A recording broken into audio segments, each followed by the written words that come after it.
Oke,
Oke, teman-teman sudah bisa lihat slide saya.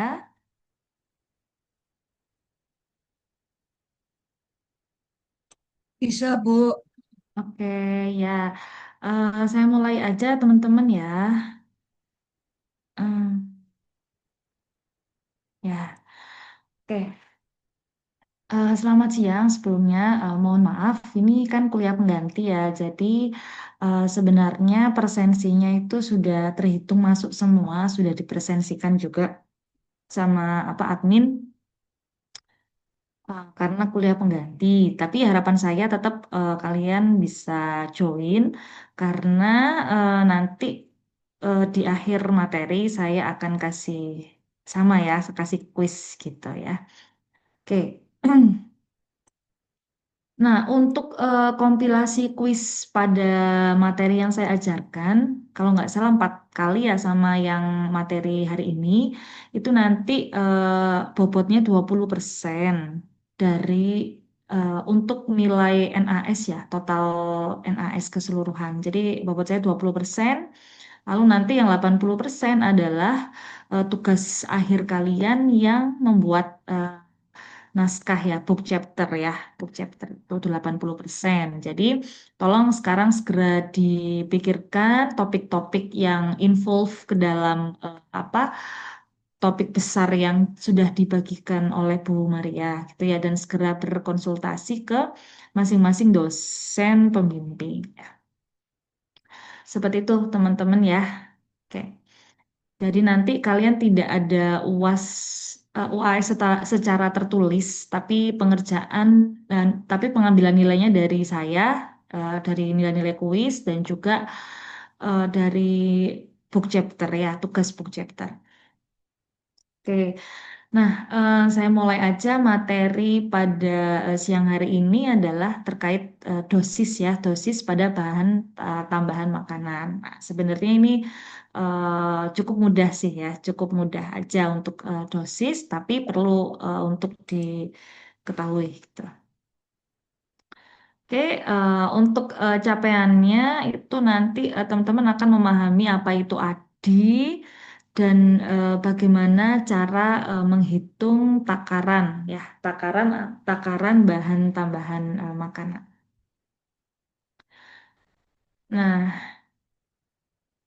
keberadaan BTP atau BTM bahan tambahan makanan dalam pangan itu penambahannya secara langsung ya dalam proses produksi dan juga terbawa ikutan seperti BTP carryover atau kontaminan ya sudah kita pelajari di pertemuan sebelumnya. Nah, untuk penambahan BTM secara langsung itu apa?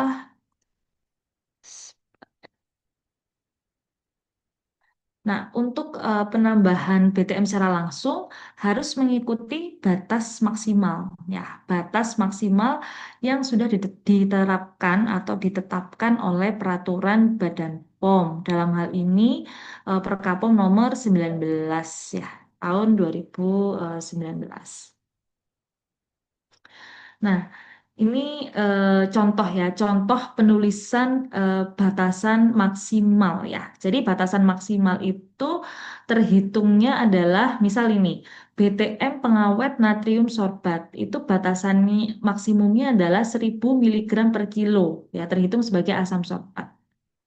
Kalau 1000 miligram per kilo berarti kita menambahkan BTM natrium sorbat ini ke dalam contohnya mungkin nugget ikan ya. Adonan nugget ikan adalah 1000 miligram atau 1 gram per kilo adonan nugget ikan. Jadi kilonya di sini adalah kilo total adonan ya, total adonan atau produk yang diproduksi gitu ya. Nah, jadi batas maksimal ini adalah dosis ya, dosis maksimal bahan tambahan makanan yang ditambahkan ke dalam produk pangan. Ya, per kilo total adonan atau produk pangan akhirnya. Nah, nanti kalau teman-teman pergi ke Perkapom untuk mencari dosis, itu pasti akan ada dua. Ada yang langsung tertulis angka seperti ini berapa. Nah, ada yang tertulisnya CPPB gitu ya, cara produksi pangan yang baik. Nah, CPPB itu adalah konsentrasi BTM atau BTP secukupnya gitu ya, secukupnya yang digunakan dalam pangan untuk menghasilkan efek teknologi yang diinginkan. Jadi secukupnya di sini adalah seminimal mungkin untuk bisa merubah apa karakteristik suatu produk. Jadi misal misal kita tambahkan kita kita masak sayur sop gitu ya. Kita mau tambahkan MSG ya atau monosodium glutamat ya penyedap itu ke dalam sayur kita. Kita tuh kan nggak mungkin kan nuang satu sachet ya ke dalam situ. Pasti kan kita akan nuang sedikit-sedikit lalu kita incipin kita kan. Nah, itu yang dimaksud CPPB atau konsentrasi BTM secukupnya gitu ya. Nanti di peraturan akan tertulis CPPB untuk dosis ya. Nah, ini contoh capture peraturan Badan POM ya. Jadi di peraturan Badan POM nanti, misal nanti teman-teman kerja di industri pangan terus diminta untuk menggunakan pengawet asam benzoat gitu ya. Asam benzoat dipastikan asam benzoatnya INS-nya sama dengan asam benzoat yang teman-teman punya. Jadi INS ini nomor apa ya? Nomor panggilnya. Jadi kan asam benzoat itu kan banyak, macamnya banyak ya. Nah, INS ini menggambarkan dia termasuk jenis asam benzoat yang nomor berapa. Lalu ada juga ADI ya. ADI ini acceptable daily intake. Jadi berbeda antara ADI atau acceptable daily intake. Jadi jumlah harian BTM yang bisa diterima oleh tubuh. Ya, ini sih ADI. Nah, nih. Jadi untuk pengertian dari ADI adalah jumlah BTM yang dinyatakan dalam basis berat badan ya, yang dapat dimakan tiap hari selama hidup tanpa memberikan pengaruh yang nyata terhadap kesehatan. Jadi asupan harian yang dapat diterima. Nah, itu wes ya, singkatan dari ADI, Acceptable Daily Intake, asupan harian yang dapat diterima tubuh. Jadi misal, em, ADI dari pewarna kurkumin tadi gitu ya, 3 miligram per kilo berat badan. Nah, sedangkan berat badan kita adalah 50 kilo. Jadi asupan harian yang dapat diterima orang tersebut adalah 150 miligram. Jadi 3 miligram dikali 50 kilo berat badan. Ya, karena di sini ada step-nya 3 miligram per kilo. Gitu ya. Jadi per kilonya ini per kilo berat badan ya. Jadi em, nah, jadi akan berbeda antara ADI dan juga batas maksimum. Itu ya teman-teman ya. Jadi pasti akan berbeda antara ADI dan batas maksimum. Nah, Kalau ADI itu tadi adalah jumlah BTM yang bisa diterima tubuh tanpa menimbulkan efek merugikan pada kesehatan. Jadi pembaginya adalah berat badan. Kalau dosis itu pembaginya ini kilogramnya ini adalah jumlah adonan. Ya, jadi kalau adi basisnya terhadap berat badan, kalau batas maksimum penggunaan BTM itu basisnya terhadap eh, adonan produk yang akan kita produksi atau yang akan ditambahi BTM. Ya, jadi berbeda antara adi dan juga batas maksimal. Oke, sorry, tadi Perkapomnya nomor 11 ya, bukan nomor 19, nomor 11 tahun 2019. Nah, ini contohnya, ini khusus di pedoman BTM untuk jajanan ya, di Badan POM 2012. Nah, misal ingin digunakan kurkumin, ya, kurkumin pewarna kuning ya, ini pada kategori pangan yang ini, gitu ya, bisa es puter, es buah, dan sebagainya. Nah, itu disyaratkan sudah ada adinya 0 sampai 3 miligram per kilo berat badan. Jadi, eh, untuk konsumsinya, misal misal apa kita pasang di label makanan atau di komposisinya gitu ya. Di komposisi kan pasti ada pengawet kurkumin gitu. Pengawet kurkumin nanti dalam kurung ADI 0 sampai 3 miligram per kilo berat badan. Jadi kalau kalau anak tersebut memiliki berat badannya eh, 30 kilo ya, 30 kilo, berapa maksimal ADI-nya? Berapa maksimal ADI-nya? Oke. Ada yang bisa bantu jawab, teman-teman? Kalau ADI-nya itu 3 miligram per kilo berat badan, nah nantinya akan diberikan ke anak-anak yang memiliki berat badan 30 kilo. Jadi berapa ADI maksimum yang bisa dia terima? Gitu. Apa? Mungkin Edwin? 90 miligram, Bu. 90 miligram ya, gampang ya seperti itu aja.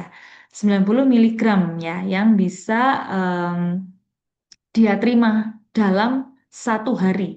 Jadi itu penting untuk menyusun itu ya. Apa untuk menyusun yang atas itu asupan harian. Ya, asupan harian. Kadang kan di produk ya, di semua produk sih ya, ada asupan harian sebenarnya.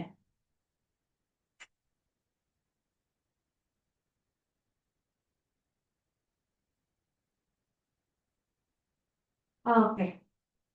Oke, nih ada takaran saji ya atau serving size. Nah, serving size pada suatu produk pangan yang menggunakan BTM di dalamnya pasti harus mempertimbangkan ADI, gitu ya, untuk menakar produk ini akan dikonsumsi berapa hari, sorry, berapa kali dalam sehari, gitu, untuk memenuhi ADI ini.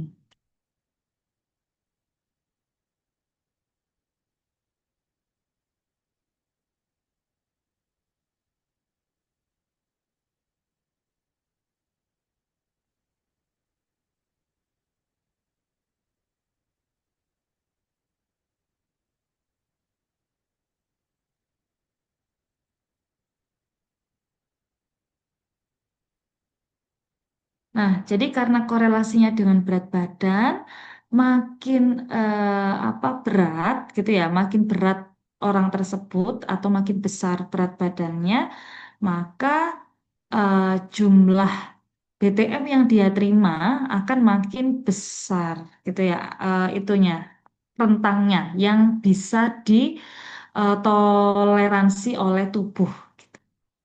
Jadi kan tadi kalau pada anak-anak berat 30 kilo, pewarna kurkumin yang bisa dia toleransi adalah 90 miligram per hari gitu ya. Jadi kita bisa apa hubungkan dengan ini dengan penambahannya nanti ya. Penambahannya nanti mau berapa gram gitu ya. Mau berapa mau berapa miligram, sorry, mau berapa miligram. Kalau ini pada kategori pangan ini, dia bilangnya di apa peraturan Badan POM-nya dibilang secukupnya, secukupnya, gitu kan. Nah, berarti kalau secukupnya tadi ditambahkan sedikit sedikit aja. Nah, yang terpenting bisa merubah warna. Tapi baiknya harus diukur ya, ditimbang. Kalau tidak ada timbangan, bisa menggunakan URT atau ukuran rumah tangga. Jadi seperti sendok takar yang ada banyak itu, nah itu ada ukuran rumah tangganya. Nah, ini ketika apa kurkumin diterapkan di buah olahan. Nah, diberikan batas maksimumnya 500 miligram per kilo, gitu ya. Nah, jadi kalau anak tadi itu hanya boleh mengkonsumsi berapa tadi? 90 miligram per kilo, berarti eh, dalam satu kemasan, dalam satu hari, anak tersebut nggak boleh makan sampai 6 kilo ya. 6 kilo ini buah olahan yang mengandung kurkumin. Karena ketika apa 6 kilo adonan itu 500 miligram. Jadi kita bisa potong-potong gitu ya kemasannya. Jadi satu kemasan hanya berisi kira-kira 90 miligram per kilo, 90 miligram total, ya apa ya, 90 miligram total kurkumin yang dimasukkan ke dalam produk gitu. Jadi itu penting untuk melihat serving size ya. Jadi kita mau jual buah olahan kita yang mengandung kurkumin itu enaknya mau dikemas berapa sih gitu. Dikemas berapa, netonya akan dikemas berapa gram sih gitu. Jadi itu teman-teman hubungan antara ADI dengan batas maksimum. Ya. Nah, ini kan tertulis apa ya, batas maksimumnya 500 miligram per kilo. Jadi untuk takaran URT-nya, karena kalau mungkin nggak punya timbangan, kita bisa menggunakan URT ya, atau sendok takar. Nah, di URT-nya ini tertulis 1 SDT peres ya. 1 sendok teh peres ya, 3 gram. 3 gram 3 gram itu sama dengan berapa? 3.000 miligram ya. Jadi 3.000 miligram dibagi 500 menghasilkan apa? 6 ya. Ini, sorry, 1 sendok teh peres itu 3 gram. Berarti kalau kita menggunakan 3 gram, berarti 3 gram ini dibagi dengan 500 miligram. Samakan dulu satuannya ya. Jadi 3.000 miligram dibagi 500. Berarti kita akan menambahkan 1 SDT peres kurkumin ke dalam 6 kilo adonan buah. Gitu. Kalau menggunakan URT. Sampai sini. Ada yang ditanyakan teman-teman?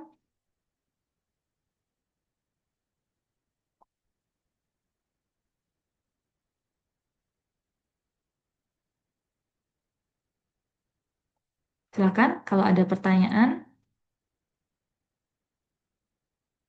Nah, ini sudah ada URT.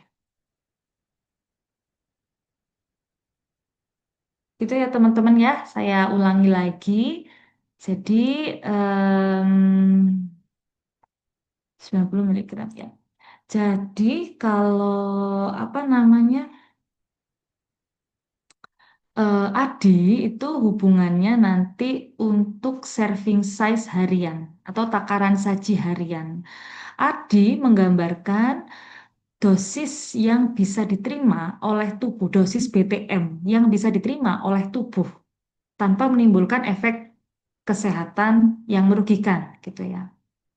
Nah, jadi eh sebelum kita ke itu batas maksimum, kita harus tentukan dulu AD-nya berapa gitu ya.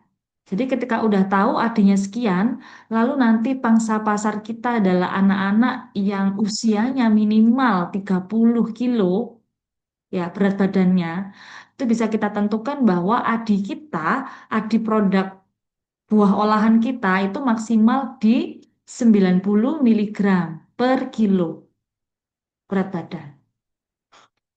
Jadi kita harus ambil pangsa pasar berat badan customer kita yang terendah.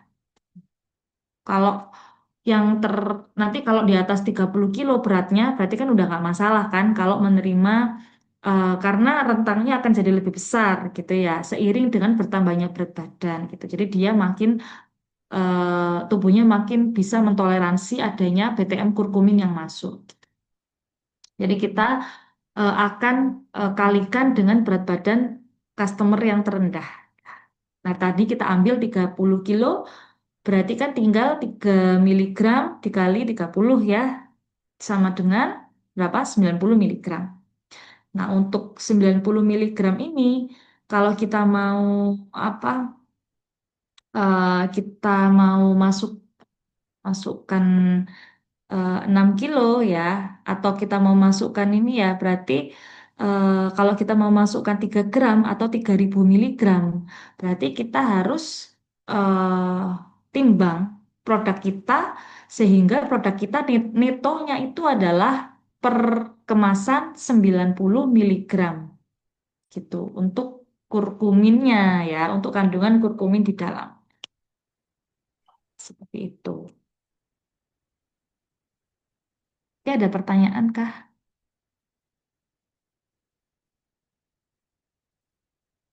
Saya lanjut dulu ya. Nih, acceptable daily intake udah.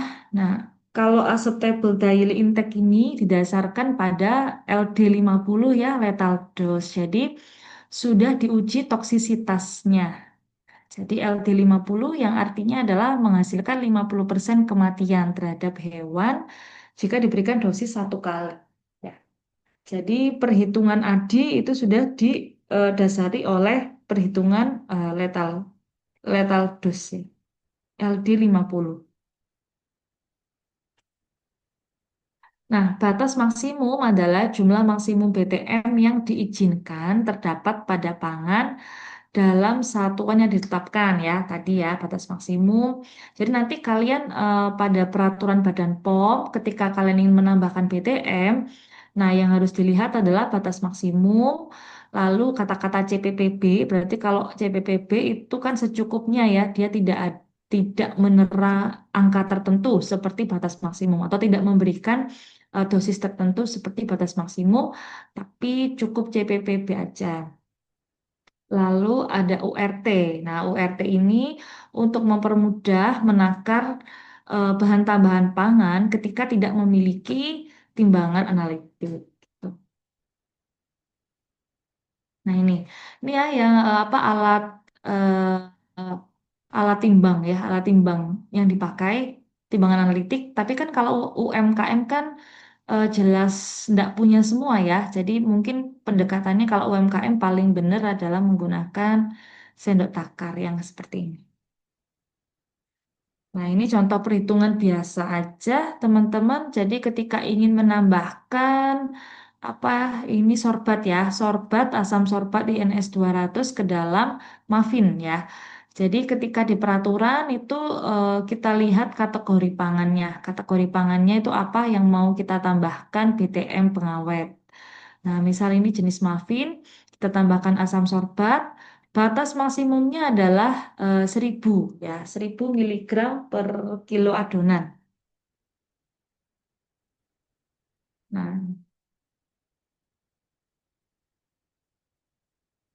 Nah, lalu kita mempunyai 10 kilo adonan gitu ya. Apa, berapa asam sorbat yang ditambahkan? Nah, berarti kan tinggal 1 gram ini dikali 10 sama dengan 10 gram asam sorbat. Kalau punya timbangan analitik langsung aja menakar 10 gram, menimbang 10 gram. Tapi kalau nggak punya, berarti kita menggunakan sendok takar. Nah, kalau menggunakan sendok takar, kira-kira apa ukuran apa yang digunakan? Nah, kalau ukuran seperempat TSP ini kan 1,25, berarti tinggal dibagi aja 10 gram dibagi 1,25, berarti kita mengambil 8 kali sendok takar peres yang seperempat TSP seperti itu. Jadi untuk perhitungan batas maksimum cukup mudah ya teman-teman. Ada pertanyaan kah? Ini sama aja sih. Ini sama juga, cuma kalau yang tadi itu kan produk ini ya, produk bakery ya, padat. Nah, kita menambahkan apa pengawetnya ini saat di adonannya ya, saat di adonan. Saat di adonan, sesaat setelah homogenisasi atau sesaat setelah mixer ya. Jadi setelah ditambahkan itu kita mix dengan spatula sebentar gitu. Nah, saat penambahannya, kalau misal asam sorbatnya ini powder, berarti lebih aman kalau asam sorbat ini lebih dulu dilarutkan di air hangat ya, sedikit aja, lalu dimasukkan ke adonan bakery. Tuh.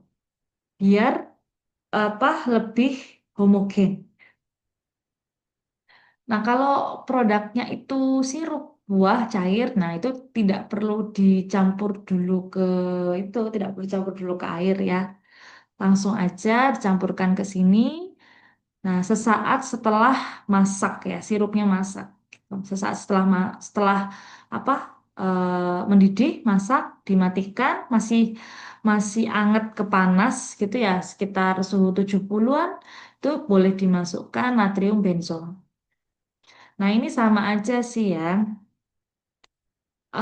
Dalam penggunaan BTM itu kan memang harus tahu dulu batas maksimum pengawet yang dipakai itu kira-kira berapa. Nah, harus diketahui itu dulu, baru nanti kita bisa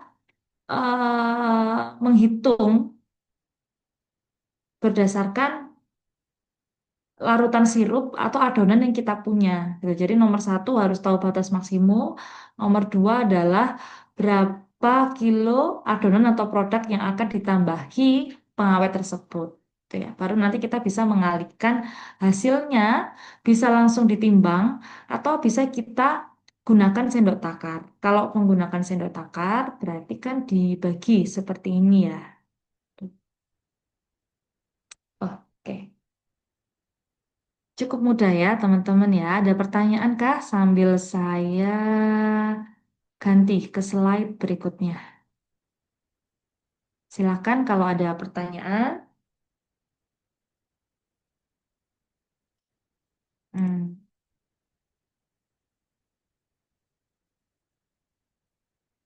Eh,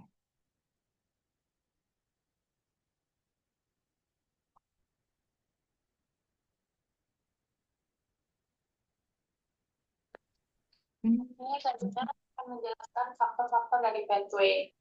Itu yang pertama ada keseimbangan NADPH atau NAD plus. Itu NADPH harus seimbang. Kalau misalnya jumlahnya kurang cukup, itu akan berpengaruh pada reaksi reduksi silosa. Cuma kalau misalnya terlalu banyak, itu juga bisa Ada mengganggu yang itu keseimbangan. ya. Jadi kebutuhan enzim itu beda-beda, jadi harus Oke.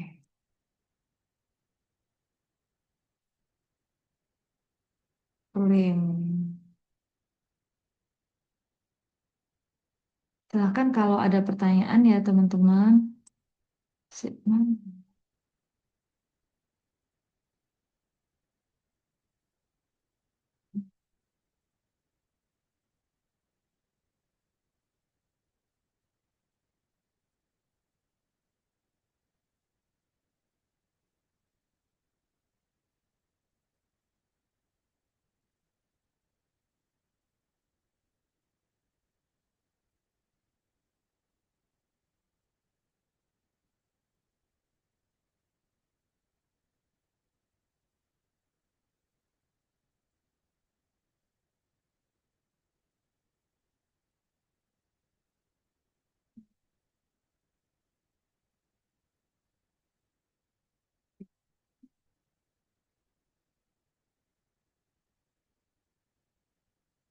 Hmm. Oke, kita ke apa?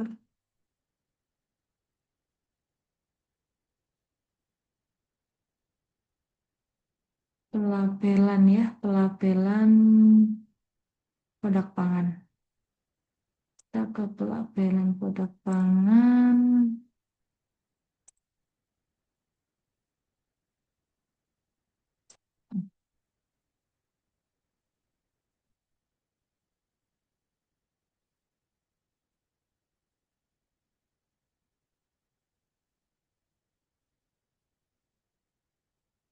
Bentar ya.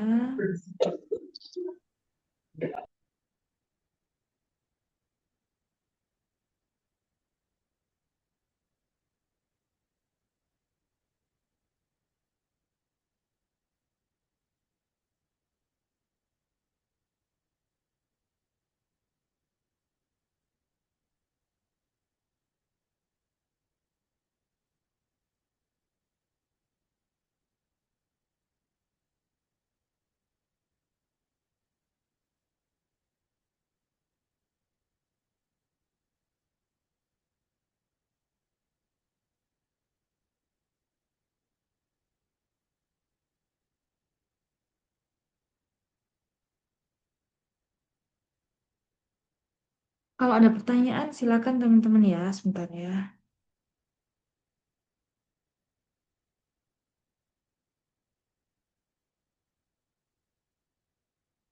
Oke, kita lanjutkan terkait pelabelan pangan. Jadi, label pangan adalah setiap keterangan mengenai pangan yang berbentuk gambar, tulisan, kombinasi keduanya, atau bentuk lain yang disertakan, ya, dan ditempel pada bagian kemasan. Ya, ini ya, ditempel, disertakan. Nah, lebih bagus dicetak ya, dicetak seperti ini. Nah, ketentuan hurufnya nanti bisa dilihat sendiri. Nah, label pangan olahan paling sedikit memenuhi kriteria sebagai berikut. Ada nama produk, ya, nama produk harus ada. Lalu daftar bahan, ya, komposisi, ya, harus ada. Daftar bahan itu atau komposisi. Lalu neto, ya, berat isi bersih. Tadi neto itu penting. Lalu nama alamat pihak yang memproduksi dan ada logo halal, tanggal kode produksi, kadaluarsa, nomor izin edar, dan juga asal-usul pangan tertentu.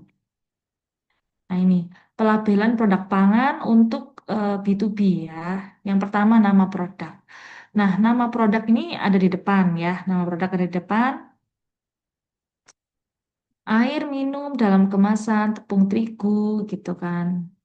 Nama produk sekaligus nama dagang, merek dagang gitu ya. Ini misal suka-suka. Atau biasanya ini apa ya, blaster gitu kan, permen ya, permen blaster. Lalu ada daftar bahan. Daftar bahan, komposisi ya, harus dicantumkan. Ini ya, komposisi. Nah, komposisi ini adalah nama apa ya, komposisi bahan sebagai bahan baku itu harus diletakkan di awal. Ya, misal tepung ikan gitu kan. Terus sorry, surimi aja ya. Surimi itu nugget ikan ya, surimi. Nah, surimi itu nuggetnya itu lebih banyak tepung atau ikannya. Kalau lebih banyak tepung, berarti tepungnya ditulis di awal untuk komposisi. Nah, contohnya ini, roti tawar, roti manis ya. Nah, itu kan yang paling banyak penyusunnya tepung terigu. Jadi tepung terigu yang ditampilkan di awal ya, baru yang lainnya. Nah, kalau kita ngeklaim namanya itu ini roti manis dengan coklat chips. Nah, kalau ada kata-kata coklat chips di kemasan, berarti kita harus kasih persentase. Berapa sih coklat chipsnya yang ditambahkan gitu? Besar atau enggak? Jadi yang paling yang diklaim di depan itu harus disediakan persentase. Jadi misal kayak itu totole ya. Totole itu kan masyarakat berpikir bahwa itu adalah kaldu pure dari apa ekstrak jamur. Padahal kan itu tetap. dia yang pertama dituliskan, dia tulis garam. Berarti kan garam yang utama sebagai kariernya, apa ya, pembawanya. Nah, baru dia tuliskan jamurnya, persentasenya paling belakang dan dikasih persentase. Contohnya seperti itu. Karena dia klaim di depan bahwa ini adalah ekstrak, bahwa ini adalah kaldu jamur. Ada kata-kata jamur, berarti nanti di komposisinya di paling akhir itu harus tertuliskan jamur yang dia gunakan di situ adalah berapa persen. Seperti itu. Lalu em, ini ya kalau mengandung BTM itu dituliskan, misal ini gula mengandung pengawet sulfit, berarti kan ini adalah BTM carryover ya, BTM ikutan ya. Lalu kalau menggunakan pewarna itu ditulis CI number-nya atau INS-nya itu ditulis ya. Dia nomor panggilnya berapa. Nah, khusus untuk BTM antioksidan, pemanis, pengawet, pewarna, penguat rasa, itu harus dicantumkan nama jenis. Ya, nama jenis ya seperti ini ya, pewarna sintetik, eritrosin, dan lain-lain.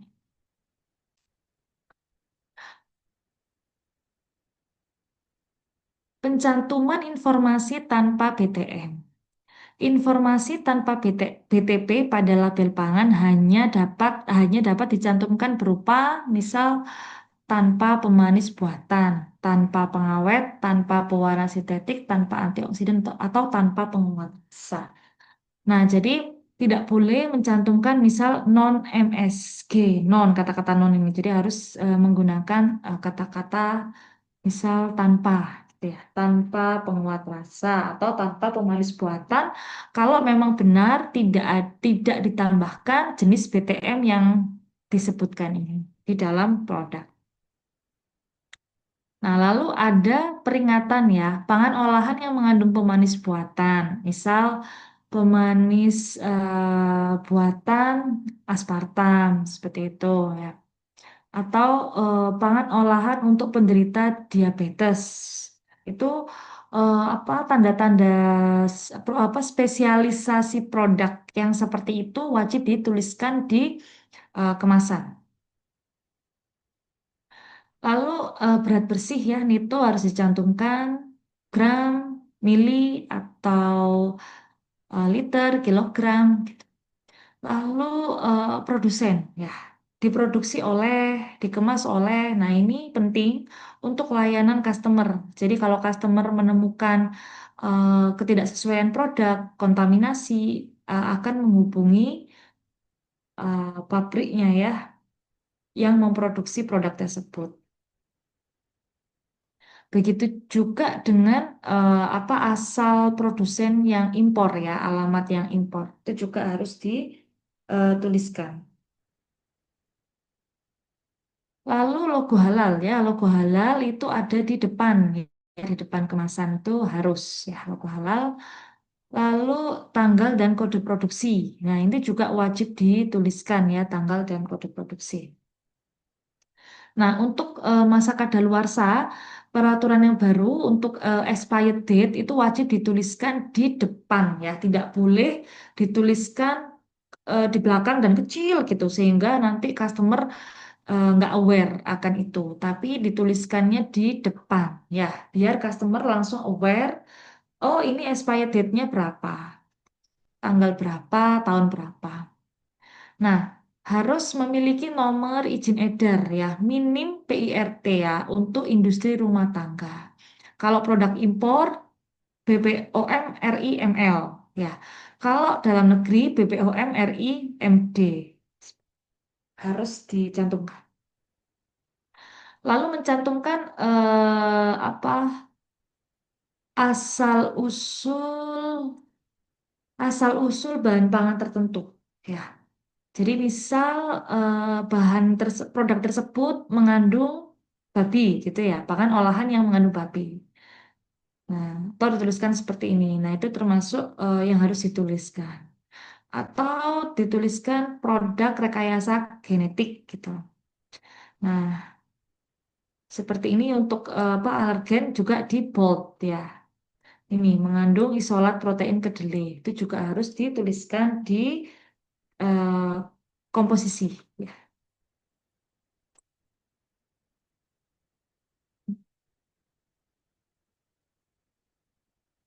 Nah, lalu barcode juga sekarang harus ada karena nanti bisa scan informasi nomor izin edar dan masa berlakunya izin edar gitu. Karena izin edar itu berlakunya 2 sampai 4 tahun tergantung dari produk. Lalu ada keterangan tentang alergen. Kalau memang mengandung alergen itu harus di bold. Ya, misal sulfit, kacang, atau gluten. Nah, itu harus di bold. Atau telur ya. Telur, susu, kacang, sulfit, ini kacang pohon, ikan, serealia. Seperti barley, oats gitu ya. Nah, ini contoh keterangan untuk peringatan. Tidak untuk menggantikan air susu ibu, tidak cocok untuk bayi sampai usia 12 bulan.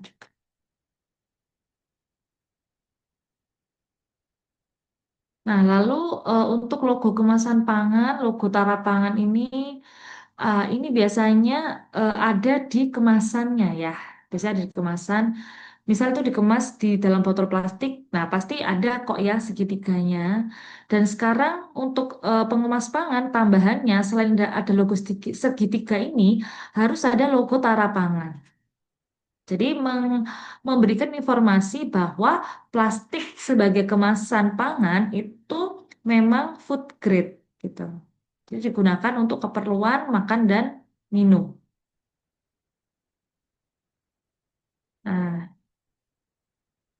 lalu mencantumkan informasi nilai gizi.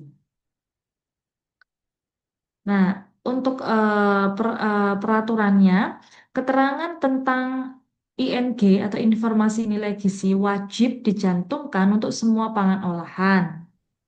Dicantumkan dalam tabel ING seperti berikut. ING wajib untuk semua pangan olahan kecuali kopi, teh, bubuk ya, teh celup, AMDK, produk herbal, rempah, bumbu, dan juga kondimen. Nah, karena biasanya produk-produk ini adalah single compound ya, atau bahan baku utamanya ya wis itu, misal kopi bubuk, bahan apa produk yang hanya dipakai di dalamnya hanya kopi, tapi dikemas gitu. Jadi tidak memerlukan adanya ING. Nah, ING ini kan untuk memberikan informasi kepada customer bahwa nilai gizi apa ya, kandungan zat gizi apa yang ada di dalam produk pangan yang dilabel gitu. Nah, ini ya yang tadi saya maksudkan takaran saji. Nah, takaran saji ini penting. Jadi, ketika takaran sajinya 5 sajian per kemasan, berarti itu eh, menunjukkan bahwa produk dalam kemasan ini baik untuk dikonsumsi 5 kali, gitu kan ya. Lalu untuk ING yang ini itu berlaku dalam satu sajian. Jadi kalau 5 kali berarti energi totalnya adalah 500 ya. Karena ini persajiannya kan 100 kilogram per sajian. Nah ini kalau direkomendasikan 5 kali ya 5 sajian berarti 100 dikali 5. Nah kalau kita makan berarti energi total dari produk ini adalah 500 kilokalori. Nah, yang tertulis di ING di semua produk itu adalah jumlah persajian. Ya, persajian. Ingat ya teman-teman ya, kalau kita beli beli apa ya, mie instan atau coklat, loh, kok kecil ya energi ya? Wah, kita bisa makan ini, bisa makan-makan terus. Padahal itu adalah jumlah 1 kali sajian aja. Nah, 1 kali sajiannya berapa? Ini misal 20 gram. Jadi, kalau kita makan produk ini 20 gram, maka energi yang kita dapat adalah 100 kilokalori dengan perintilannya ini, dengan zat gizi yang tertera di sini. Seperti itu. Nah, kalau kita ingin apa ya, mendapatkan nilai gizi protein yang 2 gram ini, nah ini kan persen AKG-nya itu kan masih 4%. Jadi AKG ini menggambarkan kontribusi zat gizi yang tertulis di sini, misal protein 2 gram. Jadi kontribusinya terhadap angka kecukupan gizi kita itu sekitar berapa. Jadi misal kita ya, kita dengan umur sekian itu membutuhkan energi 2150 kilokalori.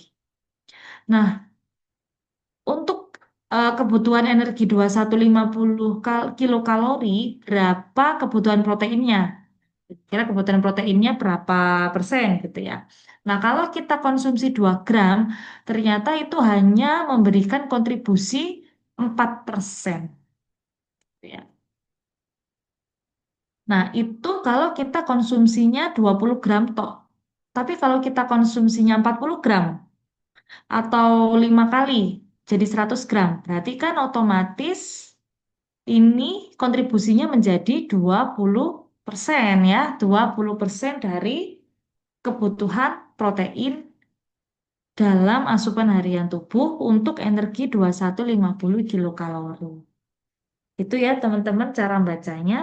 Ada yang masih belum paham atau ada pertanyaan untuk membaca ING ini teman-teman? Silakan.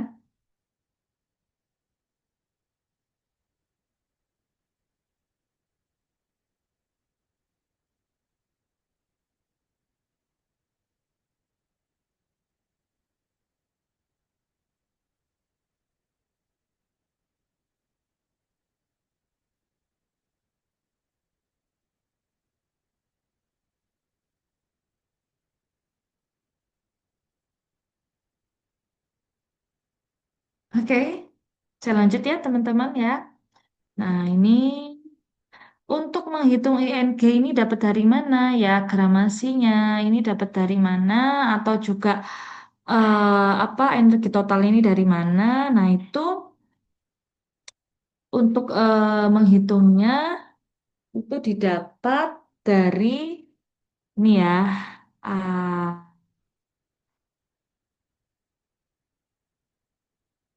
dari perhitungan lab ya perhitungan lab. Nah tapi kalau nggak dihitung lab bisa menggunakan DKBM ya atau apa ya penukar ya daftar penukar bahan itu juga bisa. Nah ini ya contoh label keripik tempe ada halal, nama dagang, nama produk, informasi nilai gizi, ah, lalu juga ada expired date-nya, keterangan kadaluarsa, kode produksi dan lain-lain ya ada.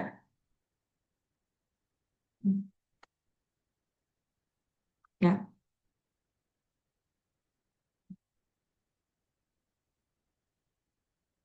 oke, apakah ada pertanyaan?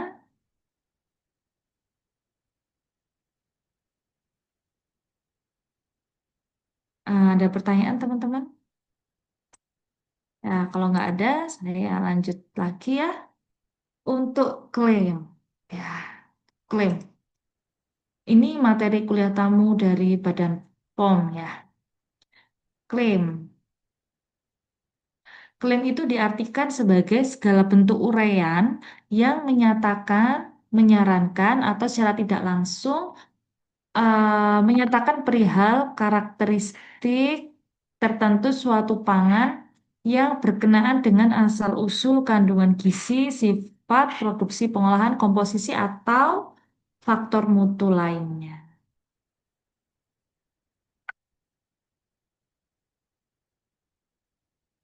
Nah, ini jenis-jenis klaim ya, teman-teman. Jenis-jenis klaim, klaim gizi atau non gizi. Ya, kalau klaim gizi berarti kan klaim apa zat-zat yang mengandung gizi ya, seperti protein, lemak, karbohidrat, vitamin dan mineral.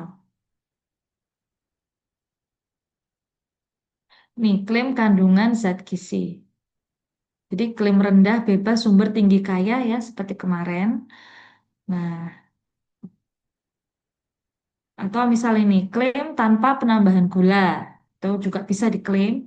Klaim tanpa penambahan gula, klaim tanpa penambahan garam, klaim tanpa klaim laktosa, klaim gluten, dan juga ada jenis klaim kesehatan yang lain yang non gizi. Kalau tadi kan yang gizi ya, laktosa, gluten, garam. Nah, ini klaim fungsi yang non gizi. Jadi misal klaim glikemik ya, jadi indeks glikemiknya rendah.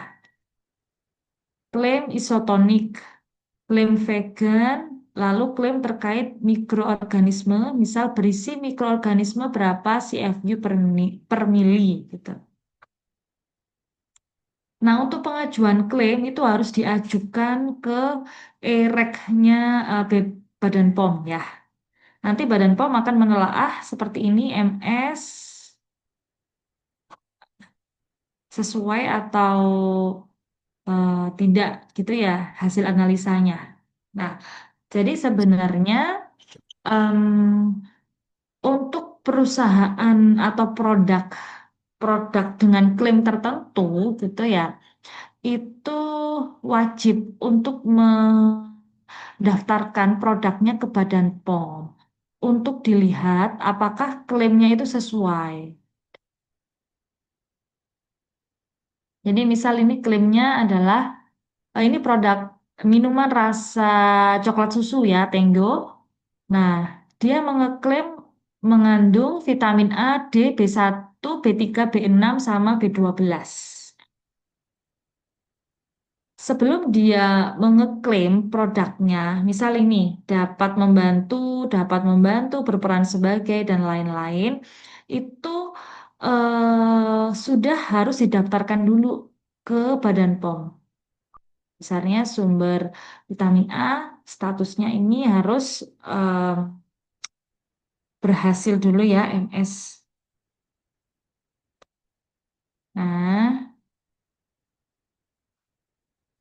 Nah, sebelum dipasangkan klaim. Ya.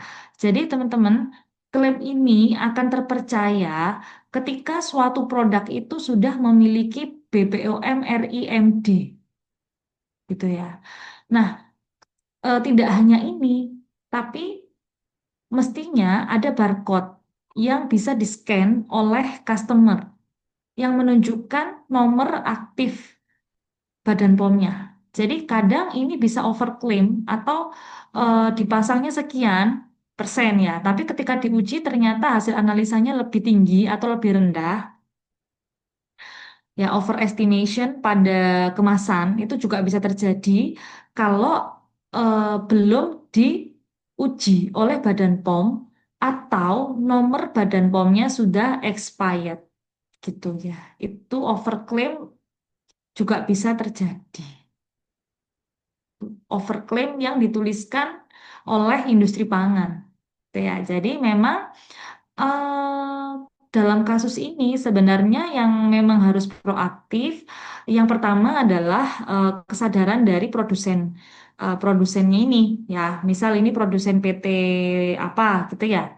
Nah, ini PT CS2 Pola Sehat. Nah, ini harus sadar bahwa zat gizi yang diklaimkan di sini itu harus benar dan harus juga dilampirkan ke dalam lampiran ke Badan POM ketika akan menyampaikan BPOM RIMD.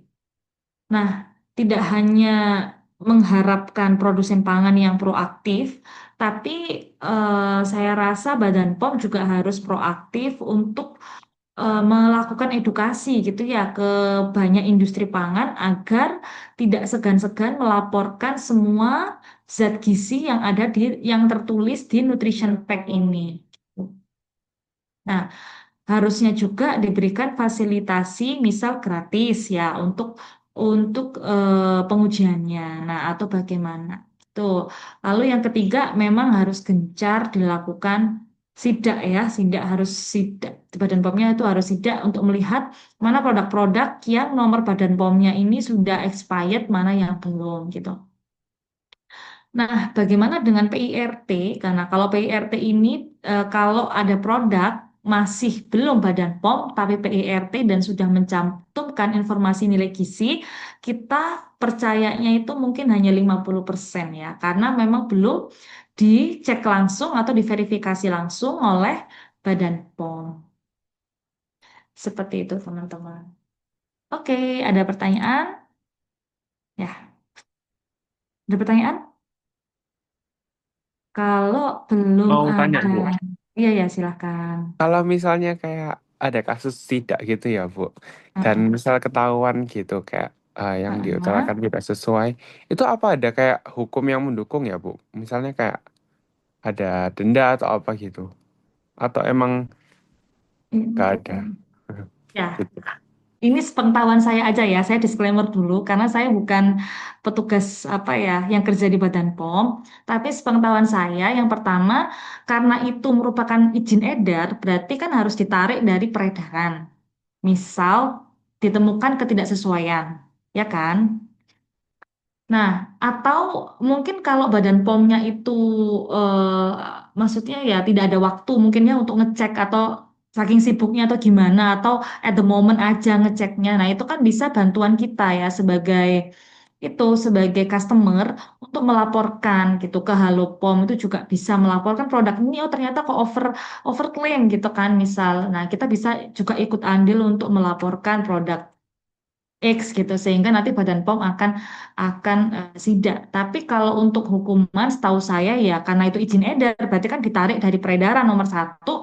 Nomor dua kalau memang itu memberikan kerugian ya kepada customer, kerugiannya mungkin ada yang sakit karena itu dan nanti customernya banding ke pengadilan baru mungkin langkah hukum akan berlaku di situ entah denda, entah hukuman kurungan atau seperti apa. Tapi kalau tidak ada kasus khusus dan customernya juga oke-oke aja nggak melaporkan, saya rasa cuma penarikan izin edar. Seperti itu sih yang saya tahu. Gitu ya, teman-teman dan Ricci. Ada pertanyaan lagi? Jadi ini memang penting sih ya, overclaim di pasaran. Nah, saran saya pastikan aja itu membeli produk yang udah ada nomor badan POM-nya ya ketimbang yang PIRT. Tapi kalau untuk membantu UMKM ya oke lah ya boleh ya asalkan produk-produk itu bukan produk-produk yang krusial. Misal susu diabetasol ya untuk orang-orang yang diabetes gitu kan krusial untuk kesehatan. Jadi itu pastikan benar-benar yang aman kalau untuk produk-produk seperti itu. Tapi kalau untuk makanan ringan, snacking gitu ya boleh lah kalau hanya berdasarkan PIRT saja, gitu. Oke, teman-teman, kuliahnya saya akhiri ya. Saya mohon maaf karena saya ada acara lain. Nah, ini untuk pekerjaan yang lain, kalian bisa kerjakan melalui scan barcode ini. Apakah bisa scan semuanya atau ketutupan panel saya ini ya? Bisa scan kah? Halo, bisa scan? Sebentar Bu, Bisa, masih Bu. mencoba. Bisa, Bu. Bisa, bisa ya, bisa. Aman, Oke, Bu. aman. Oke, kalau bisa semua berarti saya nggak perlu kirim linknya ke Ricci. Silakan di-scan, silakan dikerjakan. Kalau sudah disubmit, nah kalau ada pertanyaan lebih lanjut, boleh silakan wapri saya atau melalui Ricci juga boleh. Nah, saya juga ingatkan untuk teman-teman pengerjaan book chapternya, jangan lupa untuk menghubungi dosen agar segera mulai mengerjakan ya, karena itu memiliki 80% bobot nilai UAS ya, nilai NAS ya, nilai NAS. Oke, oke teman-teman, apakah sudah scan semua? Ada yang belum scan?